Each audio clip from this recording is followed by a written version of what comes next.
Wow. The Thunder and the Spurs. This is looking like an incredible series. And we all knew it would be. These are the two best teams in the league. And they've got the best records of the teams left in the playoffs. They've got the two best records. And I think we all knew that it would go to Game 7. And they've also got two of the best home records in the playoffs too.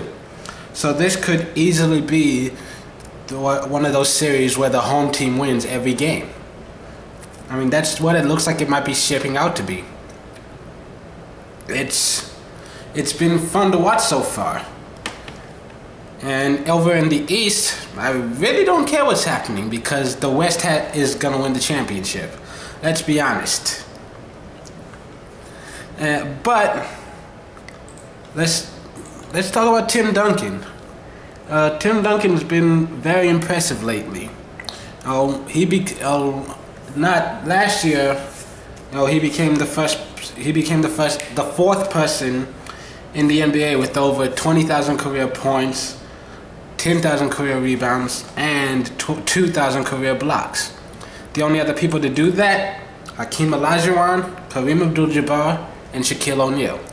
Though two of them are already in the Hall of Fame, another one probably going to go there, and we know Timmy's going to go first ballot. We know that, and that's a lot to do. It really is.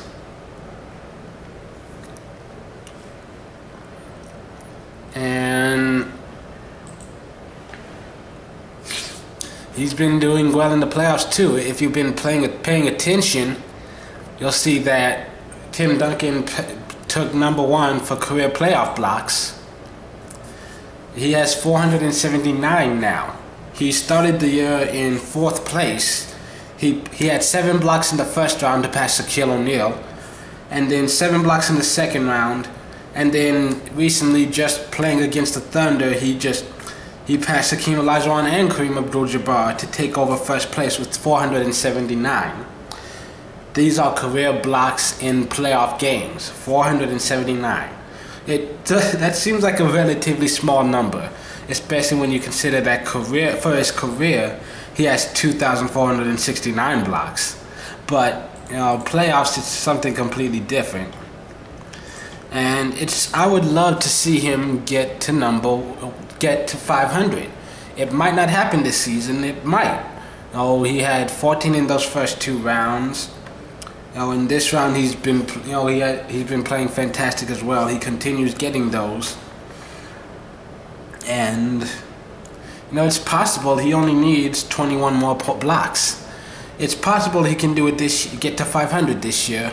He probably won't, but he could, and I would really love to see that.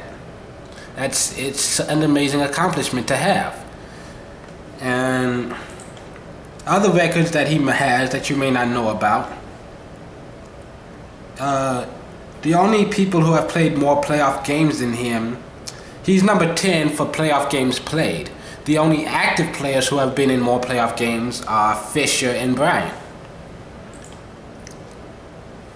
And Popovich will be upset to hear this, but the only active player who's played more minutes than Tim Duncan is Kobe Bryant.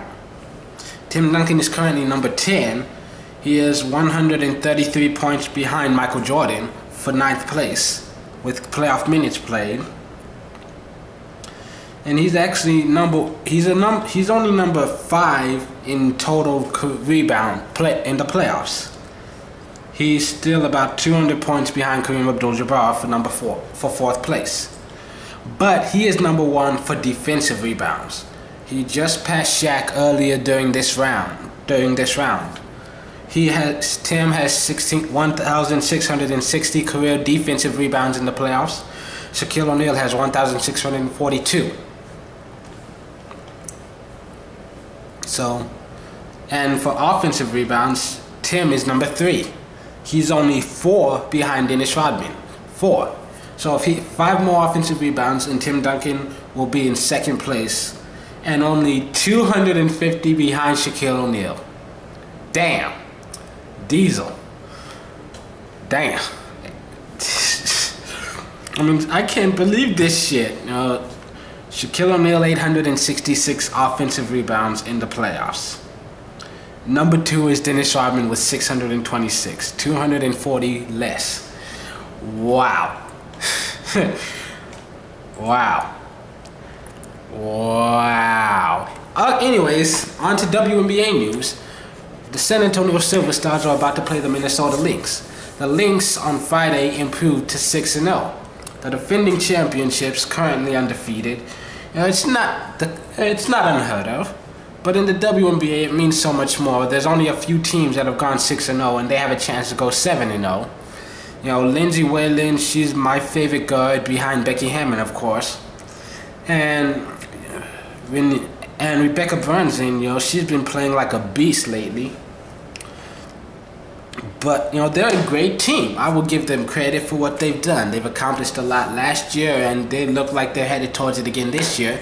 I'm really hoping that the Silver Stars win, though. They've been playing well enough so far. I mean, if you see Becky Hammon with those 30 points on Friday, leading them to a win against Phoenix. But let's be honest, they don't have Diana Taurasi. They've won one game this season, and it means nothing if you can't beat them with Diana Taurasi, because it's Diana freaking Taurasi. I shouldn't have to explain that to you. It's Diana Taurasi. If they don't have her, they don't have nothing. But anyways, yes, Becky with 30 points, but then again, turnovers. Becky, she leads the team in turnovers, which I'd kind of like to see less of. She has 21 turnovers in 4 games this year. That's a lot. That's more than 5 turnovers a game. It's somewhat to be expected, though. She touches the ball more than anyone else on the team. She leads the team with 79 points. Second is Sophia Young with 54, and Sophia is also second in turnovers with 12. So you can kind of see the trend. The more you have the ball, the more chances people have to swipe it from you. So that's something they're definitely gonna have to work on. Friday night, if you didn't see the game, Jane Appel got the start, and it was an interesting switch. Jane Appel's been doing pretty well. It is her 3rd year. She was a first-round draft pick. You kind of expect her to give you some sort of contribution. Currently second on the team in rebounds. She has 27, Sophia Young with 35. But Jane has more defensive rebounds than Sophia Young. Sophia, however, leads the team in offensive rebounds with 13. Second on offense is Danielle Adams and Shanice Johnson with only 6 each. And so that kind of tells you Sophia is the only one playing around the rim when they go out to strike. We could use a few more offensive rebounds, but I'm glad to see we're pulling down a lot of the defensive boards. And Becky, while she leads the team in turnovers, she's also leading the team in, as I said, points and assists with 23 on the season. We can definitely see some improvement. I would like to see less turnovers, more rebounds, more points, more blocks. We're doing pretty well. They're doing pretty well, and they look like a team that could sneak into the playoffs. But I don't want them to sneak into the playoffs. I want them to dominate. Probably not going to do that against the Lynx. I love the Silver Stars, but let's be honest. It's the Lynx. I will actually be shocked if they do win. I'm going to be cheering for them the whole time because they're my team, but it'll be a shock if they win. And in football news, still not that much happening. Fantasy draft is going to be coming up soon, hopefully. I'm really anxious about that. I get a little too much into that, I guess, but it's just something it's fun to do. And when it comes to football right now, there's only one thing I have to say to the New Orleans Saints. What the fuck is wrong with you? It's Drew Brees. Fucking sign him already, okay? It's not that hard of a decision to make. There's like 2 other quarterbacks in the league who can boast the same kind of numbers that he does.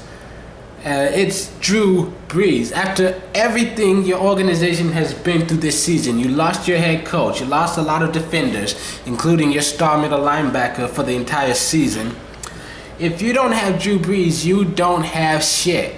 I don't care what he's asking for. You give him the money. It's Drew fucking Brees. I don't need to say anything else, okay? You know how many other teams would kill to have Drew Brees on their team? Seriously, I would fly to New Orleans and kill you if I knew it would get us Drew Brees. I mean, don't get me wrong, I love the Cowboys. I think Tony Romo is extremely underrated. But at the same time, as good as Tony may be, he's not Drew Brees. Pay the man. It's that simple. Whatever Drew Brees wants, you give it to him. It's Drew fucking Brees. You need him. You ain't got shit without him. It's Drew Brees. You need Drew Brees.